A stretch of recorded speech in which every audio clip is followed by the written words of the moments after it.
Hello મિત્રો, આપણે આવી ગયા છે આજે એક નવા વિડીયો સાથે। આજની મેચ છે જીટી વર્સેસ ડીસીની। બંને વચ્ચે કુલ મેચો થઈ છે 4, જેમાં ડીસી જીતી છે 2 જ્યારે જીટી જીતી છે 2। હવે વાત કરીએ આગળ પીચ રિપોર્ટની। આમ બંનેની બે મેચ એટલે કે 50-50% જીતેલ છે। પીચ માહિતીની વાત કરીએ તો આજની મેચ રમાઈ રહી છે દિલ્હીમાં, એટલે કે અહીંયાનો એવરેજ સ્કોર છે 189-90નો।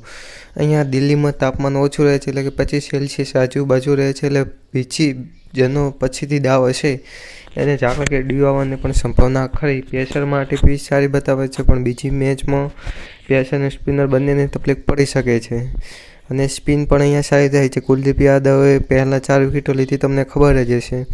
હવે આગળ કરીએ આ મેદાન ઉપર સારા બોલરની વાત, તો છેલ્લા તેમના 2 વર્ષના રેકોર્ડ છે, જેમાં રશીદ ખાન અહીંયા એક જ મેચ રમ્યો છે અને તેને 3 વિકેટો લીધેલ છે। કુલદીપ યાદવ અહીંયા 8 મેચ રમી ચૂક્યો છે, જે એક કરતાં ઓછી વિકેટ લે છે। એટલે તમે દેખી શકો કે કુલદીપ યાદવ મોટું નામ છે, પણ કોઈક દિવસ ચાલતું પણ નથી। કોઈક દિવસ ચાલે તો 4 થી 5 વિકેટ પણ લઈ શકે છે। મુકેશ કુમાર અહીંયા 7 મેચો રમે છે, તે એક કરતાં ઓછી વિકેટ લે છે, પણ તેની ઇકોનોમી ખૂબ ખરાબ છે।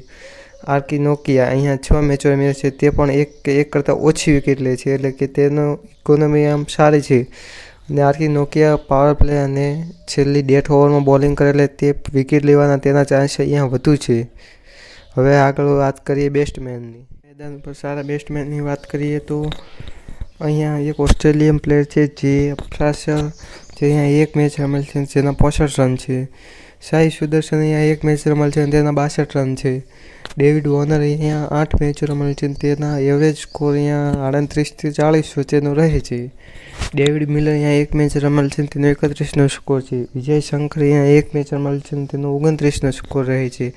અક્ષર પટેલ અહીંયા 8 મેચ રમેલ છે અને તેનો સ્કોર 21નો રહે છે। અહીંયાથી સારા પીક કરવા આજે મને લાગે છે કે આ જે રાસર સારું રમે છે, આગળની 2 મેચોમાં સારું રમી આવે છે, પણ આજની મેચમાં લગભગ ના પણ ચાલી શકે, કેમ કે તે ઊભો રમે છે, તેના આઉટ થવાના ચાન્સ અહીંયા રાશિદ ખાન કે નૂર અહેમદ સામે વધુ છે, એટલે કદીક ના પણ ચાલે। સાઈ સુદર્શન આજ માટે અહીંયા સારું પીક રહેશે। ડેવિડ વોર્નર એના કરતાં તમે બંને ઓપનરમાંથી એક ઓપનર રાખો તો સારું કહેવાય, તો ડેવિડ વોર્નર કરતાં પૃથ્વી શામાં જવું આજ તમારે સારું રહેશે। ડેવિડ મિલર ને વિજય શંકર છે, બંનેમાંથી તમે અહીંયા એકને પણ રાખી શકો છો, તો તમારી ઈચ્છા હોય તો। અક્ષર પટેલ સ્પિન બોલિંગ પણ સારી કરે છે, 4 ઓવર પણ નાખે છે, અને જો એનો દાવ આવે પણ રન પણ સારા કરે છે, એટલે તે અહીંયા એક સારું પીક રહેશે અને વાઇસ કેપ્ટન માટે પણ એક સારું ઓપ્શન રહેશે। હવે વાત કરીએ બંને વચ્ચે રમાયેલ છેલ્લી 4 મેચોના સ્કોરની। બંને વચ્ચે છેલ્લી રમાયેલ 4 મેચોના સ્કોર જોઈએ તો ડીસી આ વખતે જીટીને લો સ્કોરથી હરાવી હતી, એટલે કે જીટીનો આ સૌથી લો સ્કોર હતો, જેમાં તમે જોઈએ કે ડીસીની જીટી સામે વિકેટો કેવી પડી છે 4, 8, 8, 9, જ્યારે જીટીની ડીસી સામે વિકેટો પડી છે 10, 6, 4, 6, એટલે અહીંયા બોલર પણ સારું પરફોર્મન્સ કરે છે। તમે અહીંયા 4 થી 5 બોલર પણ સાથે જઈ શકો છો, ઓછા બેટ્સમેન સાથે। એની આગળ આપણે અહીંયા ટીમમાં કરીએ છીએ। આ જે ટીમ બનાવેલ છે ખાલી નમૂના પૂરતી છે, તમને સમજાવવા માટે છે। જેમાં વાત કરીએ તો વૃદ્ધિમાન શાહ અને અભિષેક પોરોલ અહીંયા વિકેટ કીપર રાખ્યા છે, પણ અહીંયા મેં 2 ઓપનર એ માટે લીધા છે, પણ તમે અહીંયા શુભમન ગિલ ને વૃદ્ધિમાન શાહ બંનેને ના રાખતા। વૃદ્ધિમાન શાહની જગ્યાએ તમે ડેવિડ વોર્નર કે પૃથ્વી શાહને રાખી શકો છો। પૃથ્વી શાહ એક સારું ઓપ્શન રહેશે, અને કોઈ બી એક પ્લેયરની જગ્યાએ રિષભ પંત પણ તમે રાખી શકો છો।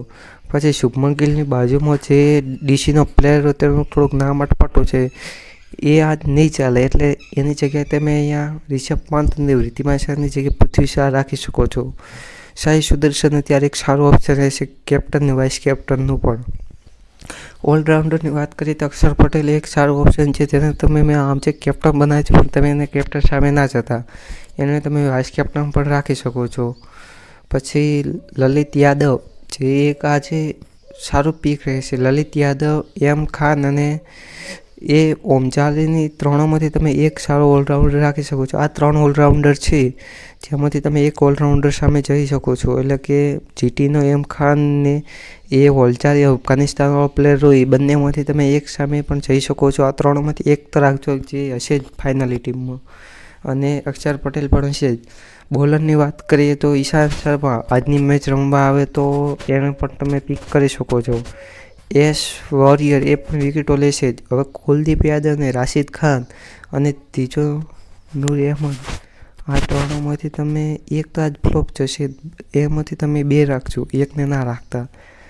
એટલે આપણે જે સારા બોલર લાગે છે 4 થી 5 કે સારા છે, રાશિદ ખાન, કુલદીપ યાદવ, પછી નૂર અહેમદ, આવા સારા બોલરમાંથી 2 જ રાખજો. એક એની જગ્યાએ આરકે નોકિયાને પણ તમે રાખી શકો છો. બાકીનો જે ફેરફાર હશે એ અમે તમને ટેલિગ્રામ પર જણાવીશું, જે અમે કોમેન્ટમાં અને બાયોમાં બંને જગ્યાએ લિંક આપેલી છે. એટલે તમે ટેલિગ્રામ ચેનલ જોઈન કરવાનું ના ભૂલતા.